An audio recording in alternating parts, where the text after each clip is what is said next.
পূর্ণাঙ্গ আহ্বান এবং উনি বলেছেন যে এটা কেন্দ্রের নির্দেশে। আমরা জানতে চাই জনাব আলিম চেয়ারম্যানের কাছে যে কেন্দ্র থেকে কে আপনাকে নির্দেশ দিয়েছে, আপনি লিখিত নির্দেশটা আমাদের দেখান। আমরা লিখিত নির্দেশটা দেখতে চাই কে আপনাকে এই নির্দেশ দিয়েছে। আপনি দেখে যান শ্যামনগরে গত 2 দিন রক্ত ঝরছে, শ্যামনগরের অসংখ্য নেতা কর্মীকে প্রহার করা হয়েছে, লাঞ্ছিত করা হয়েছে, রক্ত। আমরা কিন্তু ইতিমধ্যেই জনাব তারেক রহমান যিনি পার্টির চেয়ারম্যান তাকে জানিয়েছি আজকের এই অবস্থান লাইভ হচ্ছে, উনি দেখছেন শুধু লন্ডন থেকে, সমস্ত নেতারা দেখছেন। আমাদের হাইবারপুর অন্তত 5টা ইউনিয়ন এবং পৌরসভার নেতৃবৃন্দ আমাদের সদস্য সচিব গোলাম আলমগীর ওখানে অবস্থান করছেন, যারা সব নেতাদের নিয়ে সামনে করে সমাধান করে তবে সামনে করে আসবেন।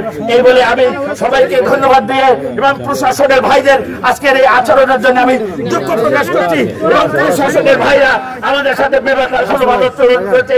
গণমাধ্যমকে এই কথা বলে আমি এখানে শেষ করছি। আল্লাহ হাফেজ। বাংলাদেশ জিন্দাবাদ, বাংলাদেশ জাতীয়তাবাদী দল জিন্দাবাদ, জিন্দাবাদ।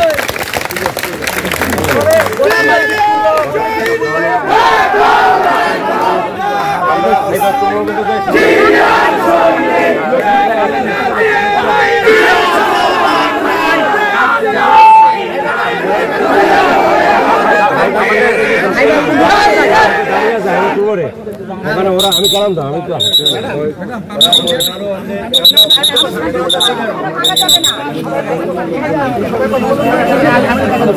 ম্যাডাম সম্ভব হয় আমাদের নেতা কর্মী অনেক আছে,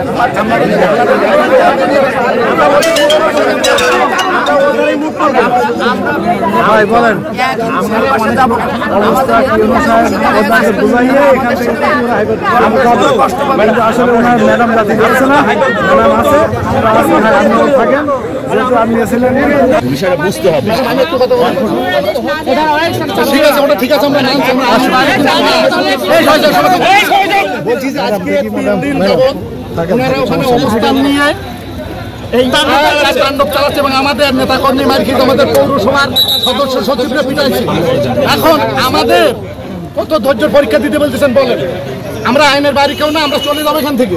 আপনারা আমাদের সাথে বেমাতা সুলভ আচরণ করতেছেন, এইটাই হলো প্রমাণ। আমরা 3 দিন যাবত একটা না যারা প্রোগ্রাম করতে যাবেন তাণ্ডব চালাচ্ছে আমাদের নেতা কর্মীরা মার্কিট আমার যুব দলের গঠন দল একসঙ্গে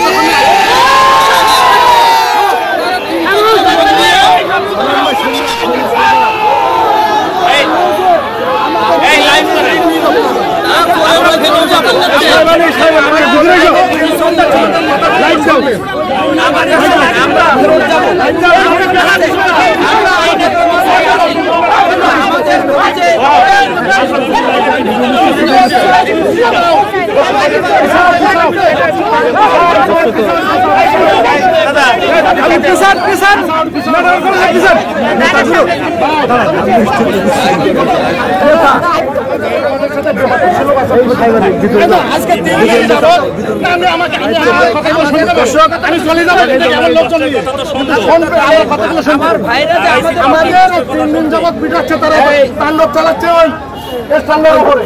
আপনারা কেন ব্যবস্থা নেন? আজকে 144 আমাদেরকে ধন্যবাদ জানাচ্ছি। এটা সকালে আমাদের এই কষ্ট করে সবাই অবস্থা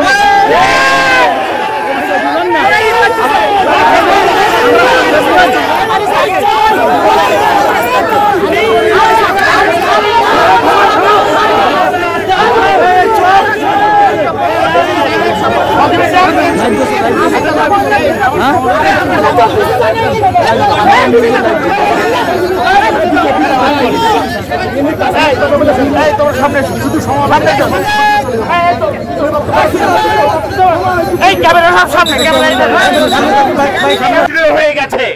এর প্রেক্ষিতে অনেক বলার পরেও নতুন নেতৃত্বের জন্ম নিয়েছে। তারপর আমরা জেলা বিএনপিকে আহ্বান